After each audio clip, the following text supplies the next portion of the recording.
let's just talk for a minute about what's happening in Canada, because it's extraordinary. I mean, our neighbors to the north are not exactly known for, protests in the street and they're nice. They're sweet. They're sweet Canadians.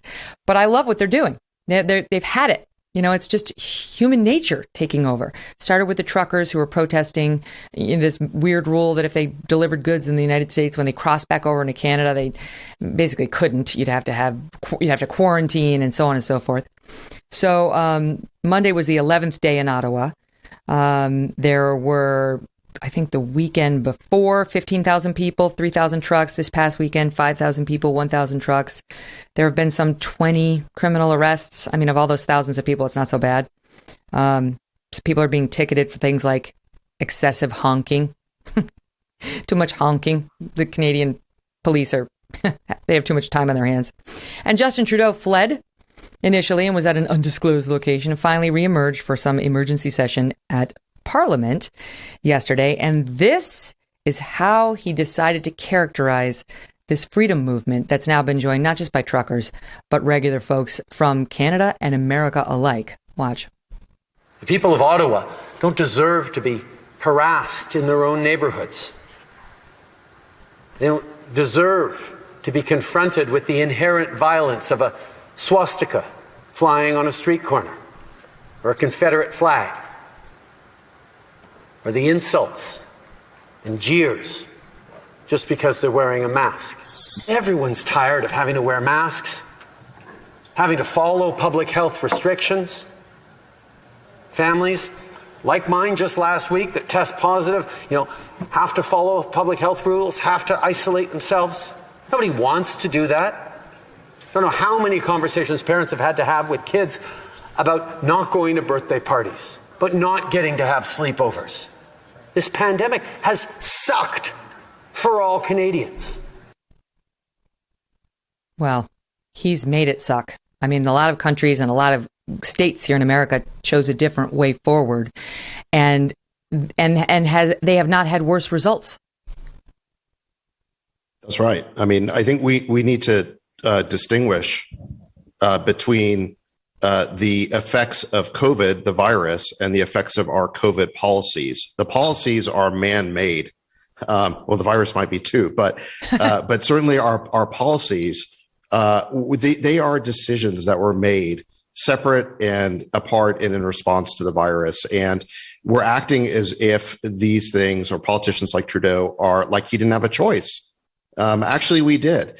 And it seems to me that these Canadian truckers, they seem to me like ordinary people who are just sick and tired of these heavy-handed government restrictions and mandates. And they're expressing that in the form of the civil disobedience. And for that, they've been absolutely demonized as being racist, white supremacist, homophobic. I mean, all the usual left-wing epithets have been levied at them. And it seems to me, yes, there's like isolated examples. Like in any protest movement, there's going to be a handful of people who are extreme. But it seems to me that most of these people are just ordinary people. And, one of the recurring themes that I see running through this, and this pertains to like really so many of the topics we've discussed this morning, is that we have this ruling class who is a crusading class. They are so hell-bent on imposing their will and their values and their edicts on the working class, on the American people or the Canadian people. They're even hell-bent on imposing it on foreign lands with all these crazy foreign interventions. And, like I said, it's a self-conception that's their own self-conception of being these very liberal and open-minded and tolerant people is very at odds with the reality that I see, and I think increasingly voters see, which is these people are crusaders. They're fanatics. It's really an extension of the Hillary Clinton deplorables moment. They really do look down on people who don't have exactly their academic pedigree or background. They really do think that they're a bunch of dumb rubes who cannot be trusted to live their own lives the way they see fit, that Justin Trudeau knows better. And the attempt to write off these people who are out there protesting for freedom, that's what they want, as if they're nothing and they don't matter. And meanwhile, the movement grows, right? The latest Right. reports where they spread, they're from Ottawa, Toronto, Winnipeg, Vancouver, Alberta, even across, overseas, New Zealand, Australia, the Netherlands, here in the United States.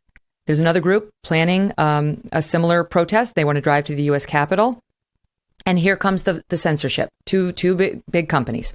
Facebook, first of all, the co-organizer of the American Trucker Unit, that's trying to get that effort going. He said, his name is Brian Braze, or Brace. He said to Fox News, we were just shy of 140,000 people on our Facebook page when Facebook dropped us. We called it the convoy to DC. And Facebook says, you repeatedly violated policies around QAnon. This guy, Brian, says that's a lie. So their fundraising got shut down. And then, in an extraordinary move, the GoFundMe for the Canadian truckers, which everyone donated to, it had over $8 million in it to support these guys who have been out there night after night, got pulled. GoFundMe said it violated GoFundMe's terms of service. They said evidence from law enforcement shows this has now become an occupation. No additional funds will be distributed. Donors have 2 weeks to request a refund, and then we will work with the truckers to send the remaining money to other charities. But the truckers aren't getting it. Here in the States, you had West Virginia AG. He threatened to sue. Florida, Louisiana, Ohio, Texas AGs all did the same. Your pal Elon Musk called them professional thieves. And lo and behold, they've reversed themselves now. Well, you're right. I mean, this is a type of class warfare in which the professional class, these elites, these experts, whether they're in government or big tech, they think that if the other side, they're a bunch of deplorables and it's okay to cancel them, to deny them their speech rights, to steal from them, and to starve them out. These are the tactics they're willing to use. Okay. I just was actually, I want to clarify what I said. They didn't reopen the money, like the donations. They just refunded the money to the people who donated it, which is just disgusting. So it's like, you can't get your voice heard. You can't even listen to experts who disagree with people like Fauci. If you try to donate money to help the people with whom you agree, you get shut down by these lunatics. This brings me back to you and Elon and Peter. Elon actually responded to somebody online the other day when they said, you need to create a network with interesting idea. And, he's got more money than God, so he really could do it. And enough with the space nonsense. Help the Earthlings. We need you guys to do something for good. It could be your legacy, even better than PayPal. I like Colin, but it needs to be bigger. It needs to be more comprehensive. And we need to fight back against these, professional thieves. I agree with him. Yeah, I mean, I agree. One of the disturbing things about what's happening is that this idea of speech censorship is now being applied to financial platforms. You had this example with GoFundMe. Earlier last year, you had PayPal starting to shut down accounts. And so this idea, you had a recent example of Michelle Malkin was denied access to an Airbnb because she attended the wrong conference, and her husband too. So there's like this guilt by association. Whoa. Yeah. So we're seeing more and more examples of speech censorship also being applied to financial decisions and financial deplatforming. And if you think it's bad to deny people access to online speech, it's going to be even worse if you deny them access to a livelihood, to making a living. And if people cannot get access to payment systems and the payment rails of the new economy, they're not going to be able to participate in the digital world economically. And I think it's a very dangerous direction that we're headed. I mean, again, it's this class warfare against deplorables is trying to effectively starve them out. Yeah. I mean, now you're talking civil war. Like if people can't get jobs and can't access money, and I mean, that's next level. People wonder, where does all this feeling of division in our society come from? And, they can only blame the other side for it, but they cannot see the way that their own decisions are contributing to the problem. Hey, thanks so much for watching. If you like what you just saw, hit the subscribe button for more clips and full episodes.